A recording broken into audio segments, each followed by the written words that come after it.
सब मस्त होंगे। और जो है खास करके जो है कंपार्टमेंटल वाले के लिए जो है ये वीडियो है जो कंपार्टमेंटल का परीक्षा देने जा रहे हैं। और आप लोगों का मैथ का जो इम्पोर्टेंट क्वेश्चन है, ये मैथ के टीचर हैं जो कि बहुत ही अच्छे से मैथ आपको पढ़ाएंगे और इनसे जो है आपको मैथ सीखने को मिलेगा। तो आप लोग जो है पूरा वीडियो देखिएगा और कंपार्टमेंटल में जो पूछा जाएगा वही आपको जो है आज बताया जाएगा। इस वीडियो को जो है पूरा आपको देखना है और ये सर अभी आपको जो है पढ़ाएंगे और काफ़ी अच्छा से जो है पढ़ाएंगे और आपको जो है सीखने को मिलेगा। और कंपार्टमेंटल का परीक्षा अगर पास करना चाहते तो आपको जो है इस वीडियो को जो है पूरा एकदम ध्यान से देखना है। तो चलिए, ये सर हैं जो कि अभी पढ़ाएंगे आप लोगों को। चलिए सर। चलिए दोस्तों, आप लोगों को आज हम ग्राफ सिखाते हैं। देखिए ग्राफ को कैसे और बेहतर तरीक़ा से सीख सकते हैं आप। तो आप लोग सीखिए सर से अच्छा से। देखिए ग्राफ में क्या होता है, ग्राफ में आपको एक्स अक्ष होता है और वाई अक्ष होता है। तो इसमें जो है पृथ्वी के समांतर जो रेखा खींचा जाता है इसको एक्स अक्ष बोला जाता है। इसको बोला जाता है एक्स और इसको बोला जाता है एक्स डैश। इसको बोला जाता है वाई, ये बोला जाता है वाई और इसको बोला जाता है वाई डैश। तो हम लोगों को इसमें जानना है, इसको बोला जाता है मूल बिंदु। ये एक्स अक्ष और वाई अक्ष जिस बिंदु पे कटता है उस बिंदु को बोला जाता है मूल बिंदु। मूल बिंदु का निर्देशांक होता है O00। ये पूछता भी है मूल बिंदु का निर्देशांक कितना होता है, तो O00 होता है। तो मूल बिंदु को 0, एक्स अक्ष में भी 0 होता है और वाई अक्ष में भी 0 होता है वो। तो यहाँ पे हम लोग ले लेते हैं 1 ले लेते हैं, 2 ले लेते हैं, 3 ले लेते हैं, इधर 4 ले लेते हैं, इधर 5, इधर 6, इधर 7। ठीक है, इधर ले लेते हैं -1, -2, -3, -4, -5, -6, -7, इस तरह से। और ऊपर में ले लेते हैं 1, 2, 3, 4, 5, 6, 7, इस तरह से। और माइनस में इधर ले लेते हैं, नीचे में माइनस में होता है, ऋणात्मक होता है, तो इसीलिए माइनस में ले लेते हैं, -4, -5, -6, -7, इस तरह से देखिए होता है। तो यहाँ पे जो है बहुत ऑब्जेक्टिव क्वेश्चन जो पूछा जाता है, तो इसमें पूछा जाता है कि इसको कहते हैं प्रथम पाद, इस पाद को कहते हैं प्रथम पाद, इसको कहते हैं द्वितीय पाद। इसका दूसरा नाम भी होता है, या तो प्रथम पाद कहिए या प्रथम चतुर्थांश कहिए, चतुर्थांश भी कह सकते हैं, चतुर्थांश, प्रथम चतुर्थांश, ये द्वितीय चतुर्थांश या द्वितीय पाद भी कह सकते हैं। इसको द्वितीय पाद कहिए या द्वितीय चतुर्थांश कहिए। तो हम लोग यहाँ पे द्वितीय पाद लिखेंगे, इसको द्वितीय पाद, इसको लिखेंगे तृतीय पाद, या इसी का दूसरा नाम है तृतीय चतुर्थांश, तृतीय चतुर्थांश, इसको द्वितीय चतुर्थांश बोलते हैं। इसको चतुर्थ चतुर्थांश बोलते हैं, या चतुर्थ पाद कहते हैं, या चतुर्थ चतुर्थांश।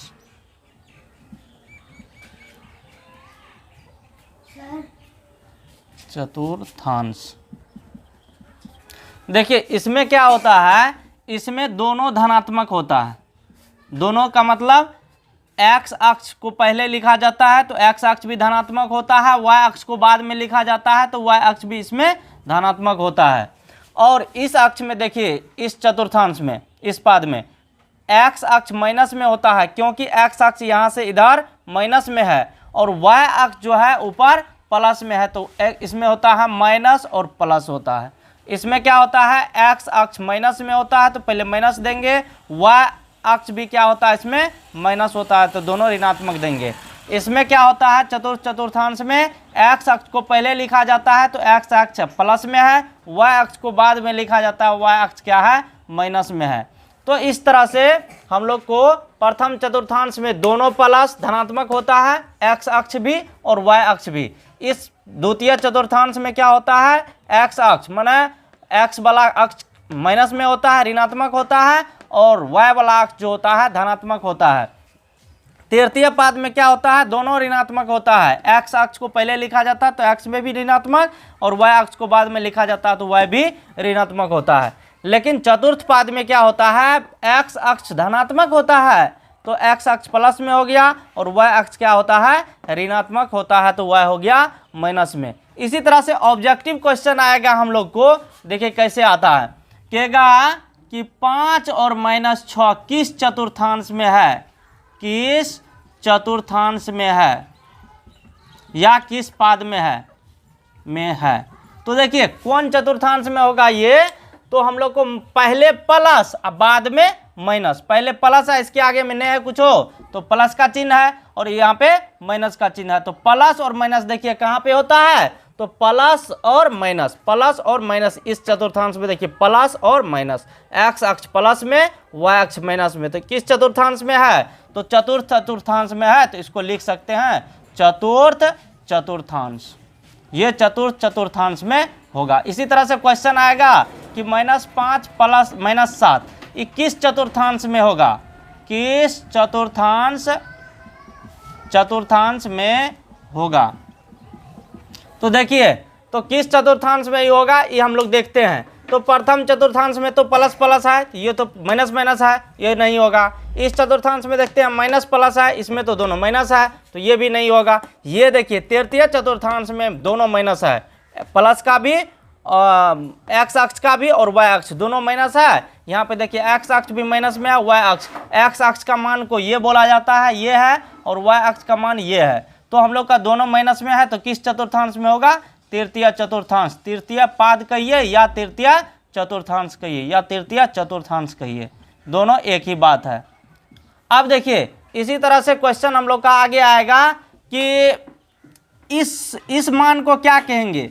तो एक्स अक्ष के हम लोग ये जानते हैं कि एक्स अक्ष का जो भी मान होगा, एक्स अक्ष का मान को भुज कहते हैं, भुज कहते हैं। भुज और कोटि का क्वेश्चन बहुत ज़्यादा आता है, भुज और कोटि किसको कहते हैं, तो एक्स अक्ष का जो भी मान आएगा उसको भुज कहते हैं, और वाई अक्ष का जो भी मान आएगा, वाई अक्ष का मान को कोटि कहते हैं, कोटि कहते हैं।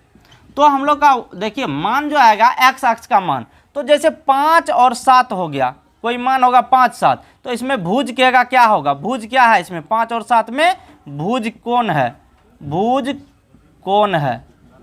तो भुज एक्स अक्ष को अभी क्या लिखा है, एक्स अक्ष का मान को भुज कहते हैं। तो एक्स अक्ष का मान क्या है 5 है, तो इसीलिए 5 हम लोग का क्या हो जाएगा, इसमें भुज हो जाएगा, भुज है, 5 क्या है तो भुज है। इसमें कोटि क्या है तो 7 हो जाएगा, कोटि हम लोग को हो जाएगा 7 क्या है तो कोटि है। तो इस तरह से एक्स अक्ष के मान को भुज कहते हैं, वाई अक्ष के मान को कोटि कहते हैं। और इस तरह से क्वेश्चन हम लोग का आते रहता है कि कभी कहेगा कि माइनस में और प्लस में इस 21 चतुर्थांश में होगा, तो ये हो जाएगा हम लोग को माइनस प्लस द्वितीय चतुर्थांश में हो जाएगा। इस तरह से क्वेश्चन आएगा। और कहेगा O00 है, O00 ये रहेगा O00, कहेगा ये किस बिंदु का निर्देशांक है, तो इसका कहना है मूल बिंदु का निर्देशांक है। किस बिंदु का, मूल बिंदु का निर्देशांक है, ये निर्देशांक है। तो हम लोग को इस तरह से क्वेश्चन आता है ऑब्जेक्टिव क्वेश्चन ग्राफ में। और आगे देखते हैं ग्राफ को हम लोग को जैसे जानना है, इसमें जो आता है 2 तरह का ग्राफ आता है। एक आता है x 2 समीकरण का, तो x + y बराबर जैसे मान के चलिए कि 10 है, एक x - y बराबर क्या है तो मान के चलिए 6 है। तो इस दोनों समीकरण का ग्राफ कैसे बनाएंगे हम लोग देखते हैं, इस समीकरण का ग्राफ को कैसे खींचेंगे। ग्राफ बहुत ज़्यादा आता है, ग्राफ को क्लियर कर लेते हैं आज। तो x + y बराबर 10 दिया हुआ है, x - y बराबर 6 दिया है। इसका ग्राफ हम लोग कैसे बनाएंगे इसमें देखते हैं।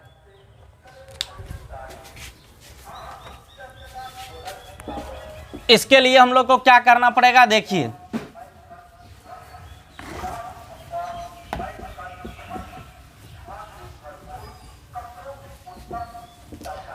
सबसे पहले हम लोग को क्या करना पड़ेगा, x + y बराबर क्या है 10 है, समीकरण ये 1 हो गया।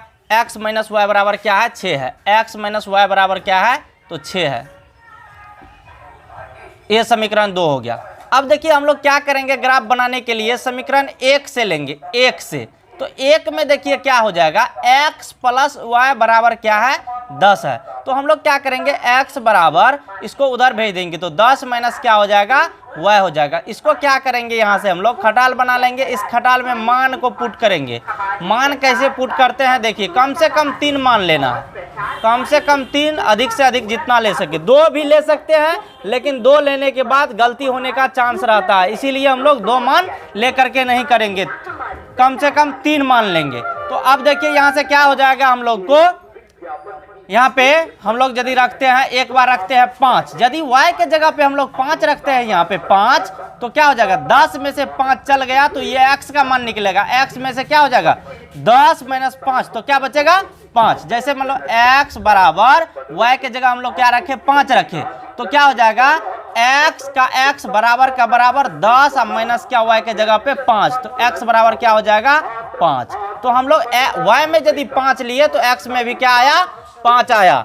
अब यदि हम लोग x में y में 6 लेते हैं, y में मान के चलिए 6 लेंगे, तो क्या आएगा, x माइनस x बराबर 10 और माइनस क्या हो जाएगा, ये 6, तो x बराबर क्या हो जाएगा, 4। तो x में y में यदि 6 लेते हैं तो y में आता, x में आता है 4।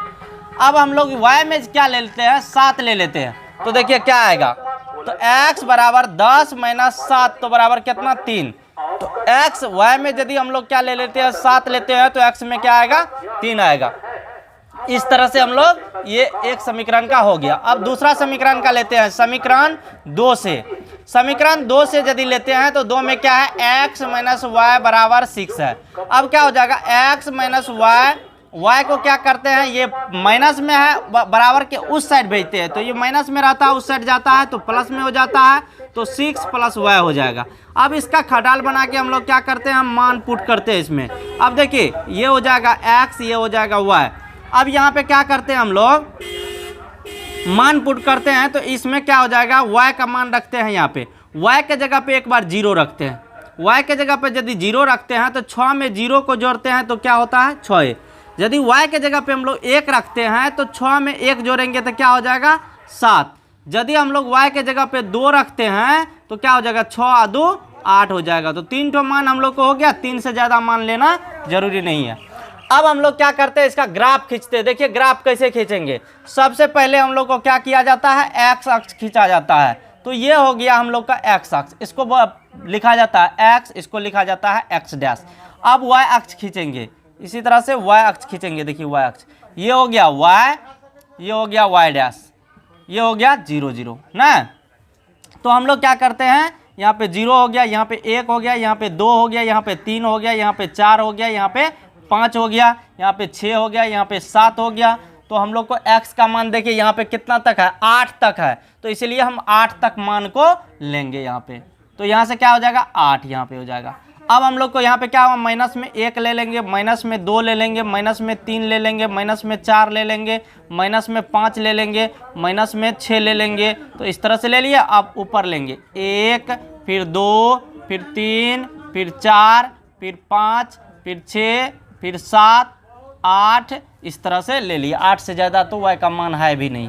तो यहाँ पे क्या हो जाएगा, माइनस में हो जाएगा 1, माइनस में हो जाएगा 2, माइनस में हो जाएगा 3, माइनस में हो जाएगा 4, माइनस में हो जाएगा 5, माइनस में 6, माइनस में 7। अब देखिए इस खटाल के मान को हम लोग पुट करते हैं। सबसे पहले पहला समीकरण का, तो x में क्या है 5 और y में भी 5, तो 5 5 देखते हैं कहाँ पे आता है। तो x में 5 चलेंगे तो इधर चलना पड़ेगा, इधर चलना पड़ेगा, इसके ऊपर चलेंगे, सीधा ऊपर सीधा, ये 5 हुआ और ये 5 हुआ। इसके सामने जहाँ पे कटा उस बिंदु को मान लेंगे, और ये हो गया 5 और 5, x में भी 5, y में भी 5। अब देखिए x में 6, x में 4 लेंगे तो y में 6 लेना पड़ेगा। x में 4 कहाँ पे, देखिए x अक्ष में 4, तो इधर नहीं जाना पड़ेगा, इधर जाना पड़ेगा। x में 4 ले रहे हैं और y में क्या लेना पड़ रहा है, 6 लेना पड़ रहा है। सीधा ऊपर जाएंगे, सीधा ऊपर, यहाँ पे हो जाएगा क्या, ये 6 के सामने लगभग यहाँ पे, यहाँ हो जाएगा क्या हम लोग को 4 और 6। अब देखिए x में क्या है 3 है तो y में 7 है। x में 3 चलेंगे, सीधा ऊपर जाएंगे, ये 3 के सामने सीधा, और यहाँ पे 7 के सामने, तो तो यहाँ पे हम लोग को क्या हो जाएगा, ये हो जाएगा कितना, तो 3 और 7। ये हम लोग का तीनों मान हो गया। तीनों को रख करके स्केल और सीधा ग्राफ खींच देंगे ऐसे, ये ग्राफ चल गया ऐसे। तो यहाँ से हो गया ऐसे ग्राफ। इस किसका ग्राफ है, तो यह है x + y बराबर क्या है, 10। इस समीकरण का ग्राफ है। अब दूसरा समीकरण का ग्राफ को देखते हैं। x में 6 लेंगे तो y में 0, x में 6 देखिए तो y में 0, नहीं ऊपर जाना है नहीं नीचे जाना है, तो यहाँ हो गया ये 6 और 0।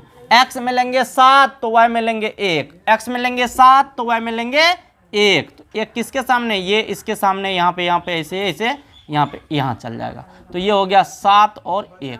अब लेंगे 8 तो 2 लेना पड़ेगा। x में लेंगे 8 तो y में क्या लेना पड़ेगा, 2 लेना पड़ेगा। तो यहाँ पे हम लोग को यहाँ पे लगभग हो जाएगा यहाँ, तो 8 और 2। तो इस तरह से हम लोग क्या करेंगे, इस ग्राफ को ऐसे मिला करके सीधा खींच देंगे। तो ये हम लोग का जो ग्राफ हुआ ये कहलाया क्या, तो ये किसका ग्राफ है, x - y बराबर 6 का ग्राफ है। तो ये हो गया ग्राफ। इस बिंदु, जिस बिंदु पे ये कटा उस बिंदु को कहते हैं x और y का मान। तो ये हम लोग का ये पूरा ग्राफ हो गया। इस तरह से हम लोग ग्राफ को सीखेंगे।